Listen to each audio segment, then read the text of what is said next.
les Grecs ont aussi introduit les nombres parfaits, qui sont égaux à la somme de leurs diviseurs plus petits. Les deux premiers nombres parfaits sont 6 et 28.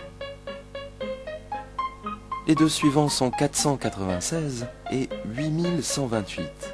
Bien qu'Euclide ait su produire des nombres parfaits pairs, seuls quelques-uns d'entre eux sont connus explicitement, et en ce début de XXIe siècle, on ne sait pas s'il y a un nombre parfait impair. Par arrangement d'objets comme des tuiles de mosaïque dans des modèles polygonaux, les Grecs ont lié nombre et géométrie. Ce diagramme illustre des nombres triangulaires, obtenus en arrangeant des objets pour former des motifs triangulaires. Les nombres carrés forment des motifs carrés.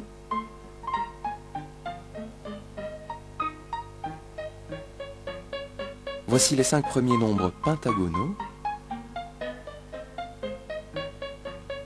et les 5 premiers nombres hexagonaux. Des siècles plus tard, Pierre Fermat a découvert un des mystères de la théorie des nombres.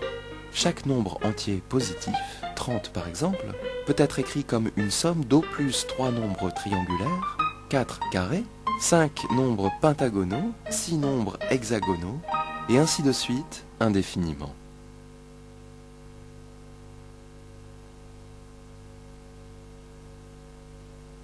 Un lien plus profond avec la géométrie provient du théorème de Pythagore. Dans n'importe quel triangle rectangle, le carré de l'hypoténuse est égal à la somme des carrés des deux autres côtés. En d'autres termes, la somme des aires des deux petits carrés bleus est égale à l'aire du grand carré. Voici comment les Chinois ont prouvé ce théorème.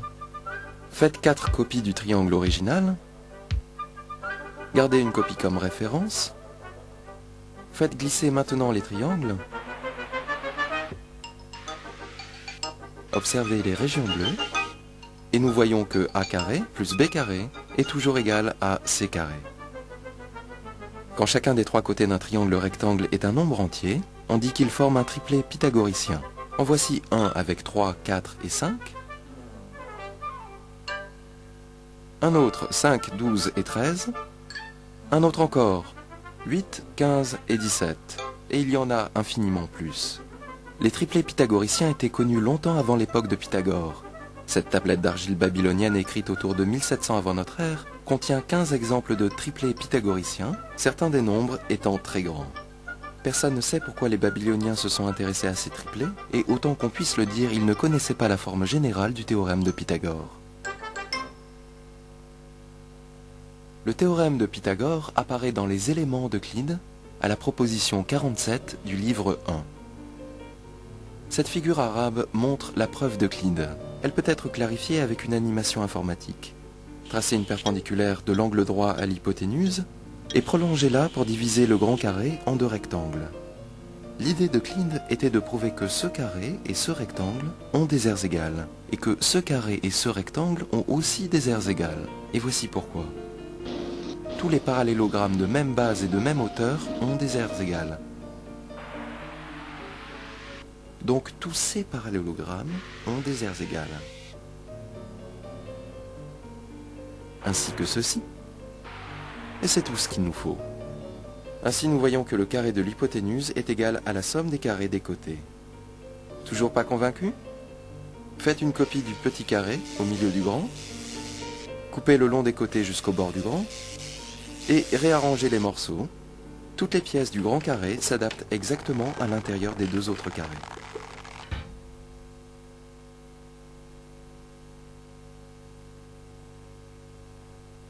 Les pythagoriciens croyaient que tout dans l'univers, y compris les longueurs des segments, pouvait être relié à des rapports d'entiers.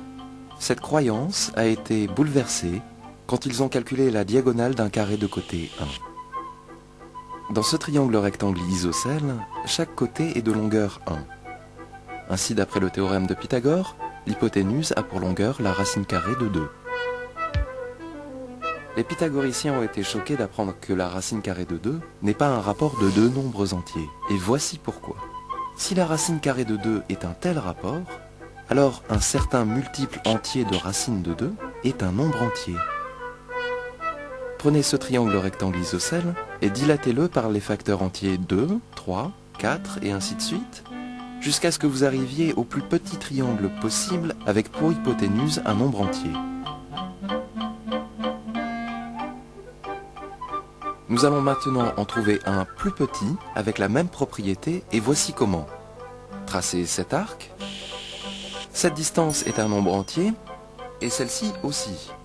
Tracez cette perpendiculaire à l'hypoténuse. Ces deux angles sont égaux et ces deux côtés aussi. Et ces deux côtés aussi sont égaux car ils sont tangents à l'arc de cercle issu du même point. Ainsi, ceci est un entier et donc ceci aussi.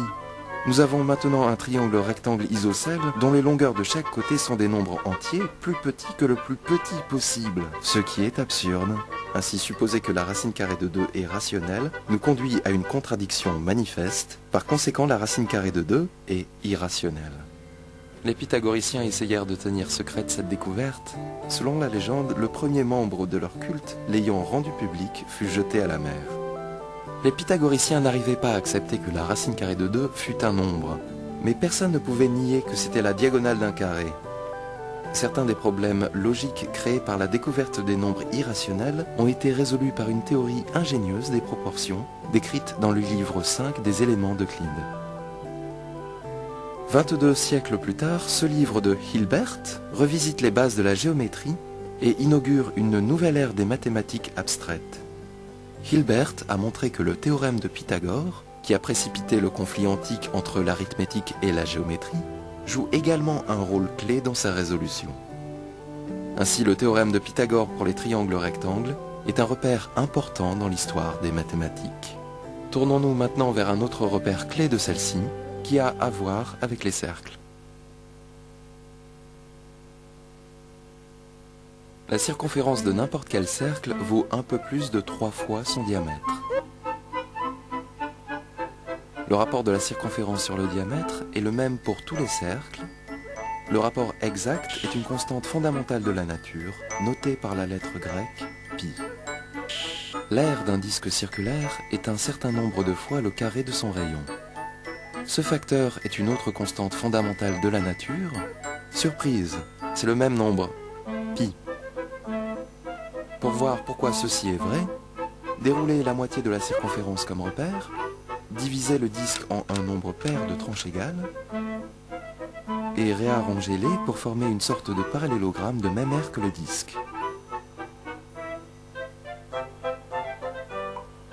En prenant de plus en plus de tranches, de plus en plus fines, le parallélogramme ressemble de plus en plus à un rectangle de base pi r et de hauteur r, et dont l'aire est pi r carré.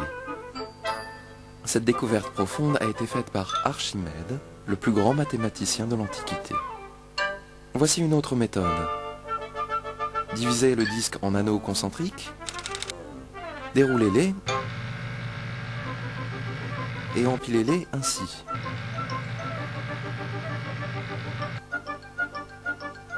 Quand vous prenez de plus en plus d'anneaux, la pile ressemble de plus en plus à un triangle rectangle de base 2πr et de hauteur r. Son r, moitié de la base par la hauteur, est πr carré. Pi est si fondamental que les gens essayèrent pendant des siècles de déterminer sa valeur numérique exacte. Les Babyloniens ont utilisé la valeur 25/8 ou 3,125. La valeur égyptienne était légèrement différente, 256/81 ou 3,16. Une approximation de pi apparaît également dans la Bible. L'Ancien Testament décrit un bassin circulaire dans le temple de Salomon, 10 cubits